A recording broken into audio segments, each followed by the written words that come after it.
उसकी आंखों की चंचलता बता देगी कि ये कैसा इंसान है। आंखों में ही पता लग जाता है कितनी मर्यादा है, कितनी चंचलता है, कितना काम वासना है, कितना प्रेम है, सब आंखें बता देती। इस दुनिया का सबसे बड़ा वीडियो कैमरा अगर कोई है तो वो आंखें।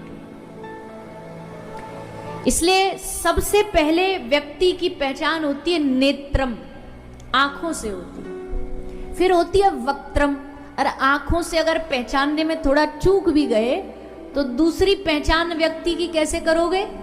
उसकी भाषा से, उसकी वाणी से, उसके शब्दों से। उसकी वाणी में अगर कर्कशता होगी, उसकी वाणी में अगर अभद्रता होगी, उसकी वाणी में अगर किसी को दोष देना होगा, तो समझ लेना कि ये जो वाणी वाला व्यक्ति है ये शुद्ध आत्मा नहीं। इस आत्मा के भीतर बहुत गंदगी भरी हुई, बहुत मैल भरा हुआ। इसलिए शब्द क्या निकले वो बहुत जिम्मेदारी वाली चीज होती है। साधु साधु कैसे है ये कैसे पता लगता है? कपड़ा पहन करके, साधु के वस्त्र पहन के पता लगता है क्या ये साधु है? बोले वो तो बाहरी रूप है साधु का। असली साधु की गिनती समझ तो तब आती है जब उसकी भाषा सुनने को मिलती है, जब उनकी वाणी सुनने को मिलती है, जब उस वाणी में विनम्रता होती है, तो समझ लेना ये व्यक्ति साधु है। वक्त्रम।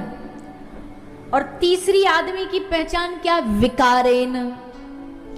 व्यक्ति के हैबिट्स, व्यक्ति की आदतों में क्या क्या विकार हैं उससे पता लग जाता है। कई लोग नहीं होते, उनके सोफे पे बैठने से ही पता लग जाता है कि इनके जीवन में कोई गुण नहीं है। वो जब बैठेंगे भी ना तो ऐसे एकदम चित्त पड़ के बैठेंगे कि हाथ कहीं, पांव कहीं, और कोई मर्यादा नहीं।